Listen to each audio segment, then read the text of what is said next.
بسم اللہ الرحمن الرحیم الحمدللہ والصلاة والسلام علی رسول اللہ۔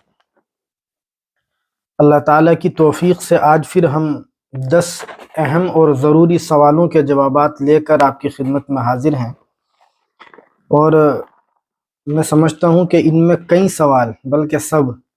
ایسے ہیں جو ہم سب کی ضرورت ہے، پیش آتے رہتے ہیں، تو ان کو ہم توجہ سے سنیں اور دوسروں کو بھی یہ نالج بتلائیں، اس لیے کہ دین کی بات دوسروں کو بتلانا یہ ہم سب کی ذمہ داری ہے۔ تو شروع کرتے ہیں۔ پہلا سوال منیر بھائی کا یہ ہے کہ ایک شخص کی شادی کو 40 سال ہو گئے ہیں لیکن اس نے ابھی تک اپنی بیوی کا مہر ادا نہیں کیا، تو کیا وہ اب چپکے سے بیوی کو مہر دے سکتا ہے یا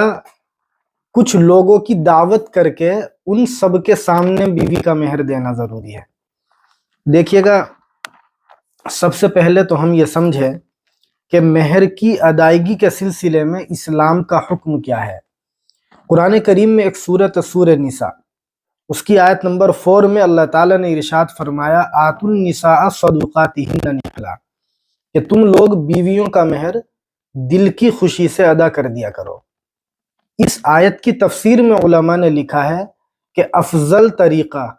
اعلیٰ درجے کی سنت والا طریقہ یہ ہے کہ ہم اپنی بیویوں کا مہر پہلی ملاقات میں ہی ان کو ادا کر دیں۔ اس میں ہمارے سماج میں جو پرابلم آ رہی ہے وہ یہ ہے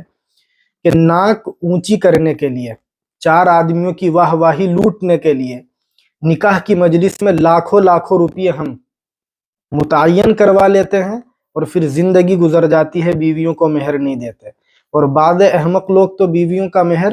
ان سے معاف کروا لیتے ہیں۔ تو ہم یاد رکھیں کہ زبردستی بیوی سے مہر معاف کروانے سے معاف نہیں ہوتا، یہ اس کا حق ہے۔ اسی طرح مہر اتنا متعین کرنا چاہیے جتنا شوہر بیوی کو خوشی سے دے سکتا ہو، اور اس مسئلے کا جواب یہ ہے کہ آپ اپنی بیوی کا مہر چپکے سے بھی دے سکتے ہیں، اس سے آپ کی بیوی کا مہر ادا ہو جائے گا۔ البتہ جتنا مہر 40 سال پہلے متعین ہوا تھا، مثال کے طور پر 10,000 متعین ہوئے تھے، تو آج 40 سال کے بعد 10,000 ہی دیے جائیں گے، مہر میں سود نہیں چلتا۔ دوسرا سوال یہ ہماری غیر مسلم بہن کا ہے، اور ہمیں یقین ہے کہ یہ انشاءاللہ نماز پڑھتی ہوں گی، اسی لیے انہوں نے نماز کا ایک اہم سوال کیا ہے۔ یہ معلوم کرتی ہیں کہ نماز میں اگر کوئی قومہ اور جلسہ ٹھیک نہ کرے تو اس کی نماز ہوگی یا نہیں۔ دیکھیے گا، ایک کتاب ہے فقہ حنفی کی بڑی مشہور کتاب المحیط البرہانی، اس میں چیپٹر نمبر 1 پیج نمبر 317 پر یہ فتویٰ لکھا ہے کہ قومہ اور جلسہ نماز کے واجبات میں سے ہے، لہذا اگر کوئی شخص نماز میں بھول کر قومہ اور جلسہ بالکل ہی نہ کرے تو اس پر سجدہ سہو کرنا لازم ہے۔ اور ہم یہ بات یاد رکھیں، فتویٰ اس بات پر ہے کہ قومے میں یعنی رکوع کے بعد جب ہم کھڑے ہوتے ہیں تو اس وقت اسی طرح دونوں سجدوں کے درمیان میں جو ہم بیٹھتے ہیں، جلسہ اسی کو بولتے ہیں، اس میں اتنی دیر کے لیے وقفہ کرنا، اتنی دیر کے لیے رکنا، بیٹھنا ضروری ہے جتنی دیر میں ہم ایک مرتبہ تسبیح یعنی سبحان اللہ کہہ سکے۔ اگر ہم نے اتنی دیر قومہ کر لیا ہے جتنی دیر میں ہم ایک مرتبہ تسبیح یعنی سبحان اللہ کہہ سکتے ہیں، یا دونوں سجدوں کے درمیان میں ہم نے اتنی دیر وقفہ کر لیا ہے، جلسہ اتنی دیر کا کر لیا ہے، تو اس سے ہماری نماز کا فرض ادا ہو جائے گا۔ البتہ سنت طریقہ، اعلیٰ درجے کی نماز کا جو سنت طریقہ ہے، وہ علماء نے یہ لکھا ہے کہ ہم قومے میں بھی اور دونوں سجدوں کے درمیان میں بھی بالکل سکون کے ساتھ، اعتدال کے ساتھ وقفہ کرے، اس کے بعد میں قومے سے سجدے میں جائے، اور ایک سجدے کے بعد بیٹھ کر کے اطمینان سے پھر دوسرے سجدے میں جائے۔ تو یہ قومے اور جلسے کا نماز میں حکم ہے۔ تیسرا سوال دلی سے افضل بھائی کا یہ ہے کہ آج کل اسکول وغیرہ میں جو پروگرام ہوتے ہیں، اینول فنکشن وغیرہ، تو ان میں ہم دیکھتے ہیں کہ بچہ جب کوئی پروگرام پیش کرتا ہے تو اس کے بعد تالیاں بجاتے ہیں، تو ان تالیوں کا حکم کیا ہے؟ دیکھیے گا، میں نے اس مسئلے کو تلاش کیا تو اکابر کے فتاویٰ میں ہمیں یہ فتویٰ ملا، آپ اس کو اسکرین پر پڑھ بھی سکتے ہیں، کہ کسی اچھے کام پر یا کسی اچھی بات پر کسی کو سراہنا ہے نا، یہ اچھی بات ہے، اور اس کا شرعی طریقہ جو ہمارے بزرگوں سے، ہمارے اسلاف سے منقول ہے، وہ یہ ہے کہ ہم سبحان اللہ کہے، ماشاء اللہ کہے، یا اللہ اکبر کہے. لیکن تالیاں بجانا یہ غیروں کا طریقہ ہے اور عبث کام ہے، یعنی فضول کام ہے، اور بہرحال اس سے مسلمانوں کو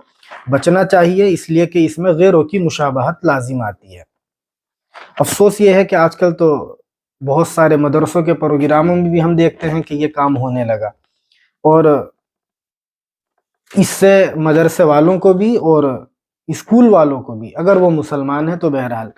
بچنے کی ضرورت ہے، اس لیے کہ یہ ہمارا طریقہ نہیں ہے، ہمارے بزرگوں کا طریقہ کچھ اور ہے. چوتھا سوال دلی سے حسین بھائی کا یہ ہے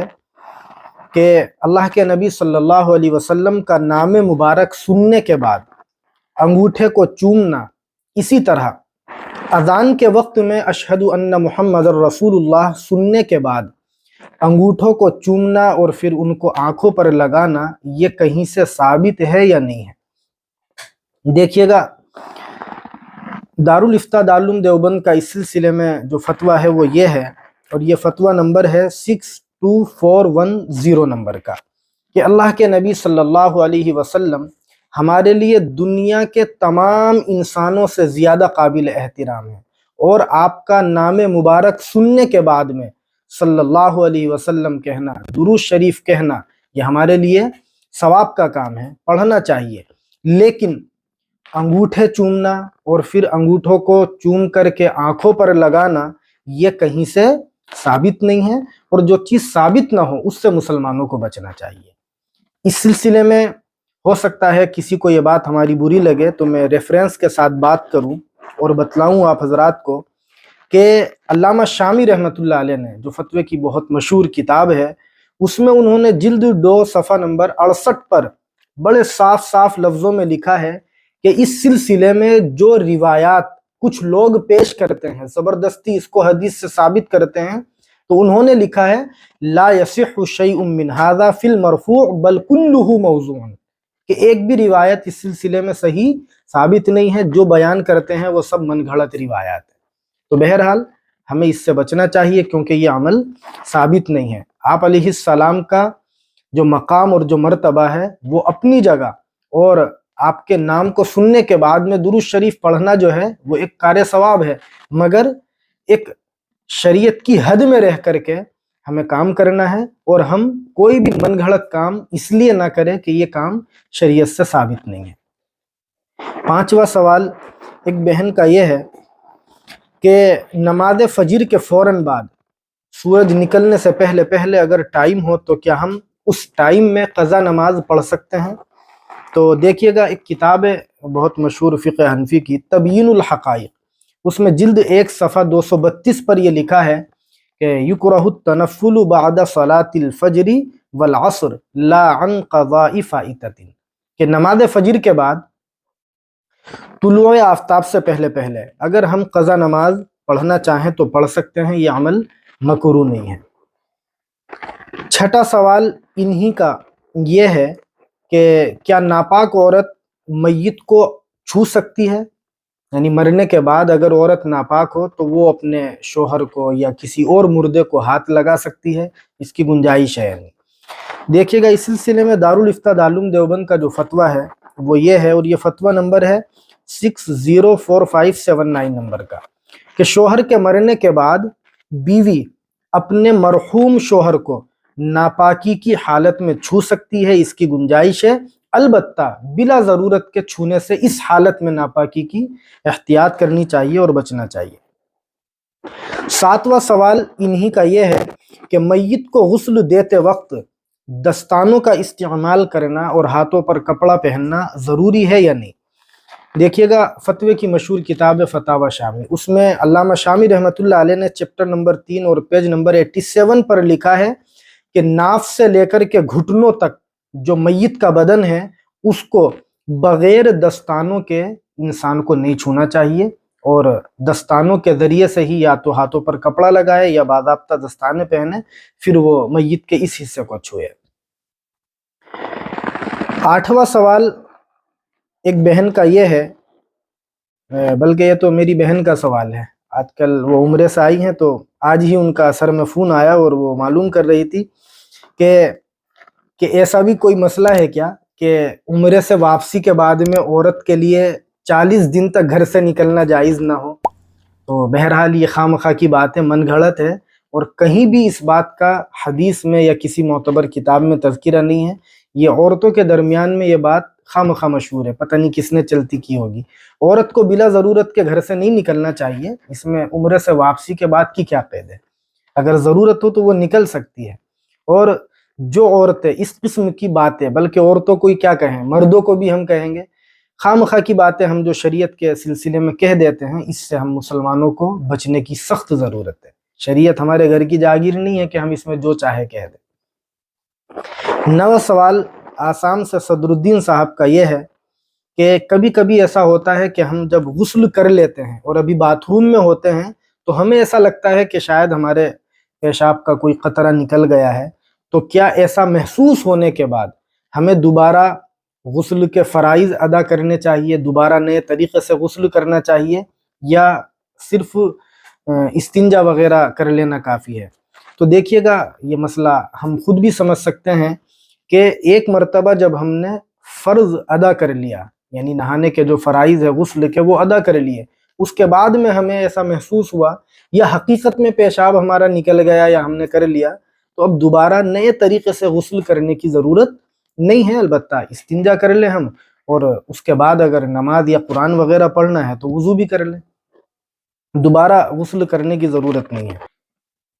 10واں اور آج کا آخری سوال سہارنپور سے ایک بہن نے کیا ہے، اور انہوں نے مجھے ایک کلپ بھیجی، اور اس کلپ میں ایک ہماری بہن ہے جو بہت پاپولر اور بہت فیمس ہے اور لوگ ان کو بہت سنتے بھی ہیں، وہ اس میں ایک بات کہہ رہی ہیں کہ رمضان آنے والا ہے، لہذا رمضان کا چاند نظر آنے کے بعد مغرب اور عشاء کی نماز کے درمیان 3 مرتبہ ہم سورہ فتح پڑھیں، اور اس کی فضیلت وہ یہ بتلا رہی ہیں کہ اس کے ذریعے سے پورے سال ہمارے لیے حلال روزی کے دروازے کھول دیے جائیں گے۔ تو یہ عمل ثابت ہے یا نہیں، یہ وہ معلوم کر رہی ہیں۔ دیکھیے گا، اس سلسلے میں جو ہمارے اکابر کا فتویٰ ہے وہ آپ اسکرین پر پڑھ بھی سکتے ہیں۔ فتوے کا خلاصہ یہ ہے کہ یہ عمل تلاش کرنے کے بعد میں بھی کہیں کسی حدیث میں نہیں ملا، لہذا اس عمل کو سنت یا مستحب سمجھنا یا ثواب سمجھنا یہ بے فائدہ ہے اور یہ اچھی بات نہیں ہے، اس لیے کہ جو چیز ثابت نہیں ہے ہم اس کو کیوں حدیث سے ثابت کریں، یا اس کو سنت یا مستحب کیوں کہیں، یا اس کو سنت سمجھ کر کے ہم کیوں کریں۔ دراصل جب اس کی فضیلت میں یہ بات کہی جاتی ہے نا، پورے سال رزق کے دروازے کھول دیے جاتے ہیں، جو لوگ کچھ کرنا ورنا نہیں جانتے، محنت بھی نہیں کرتے، بس وہ سوچتے ہیں بس یہ کام کر لو اور ہمارے لیے روزی کے دروازے کھول دیے جائیں گے، تو بھائی ایسا کچھ نہیں ہے۔ اور اس قسم کی جو باتیں ہیں ان باتوں پر عمل کرنے سے بھی اور آگے ان کو فارورڈ کرنے سے بھی ہمیں بچنا چاہیے۔ یہ بات بہت آج کل فیمس ہوگی، اب رمضان بھی آنے والا ہے، تو بہرحال یہ آج کے کچھ ضروری سوالات تھے جن کے جوابات ہم نے کتابوں کے ریفرنس کے ذریعے دینے کی کوشش کی ہے۔ دعا کرے کہ اللہ تعالی ہم سب کو اور آپ سب کو بھی دین کی خدمت کے لیے قبول فرمائے، اور شریعت اور دین کے اندر اپنی طرف سے کوئی بھی بات ہمیں کہنے سے اللہ محفوظ فرمائے۔ والسلام علیکم ورحمۃ اللہ وبرکاتہ۔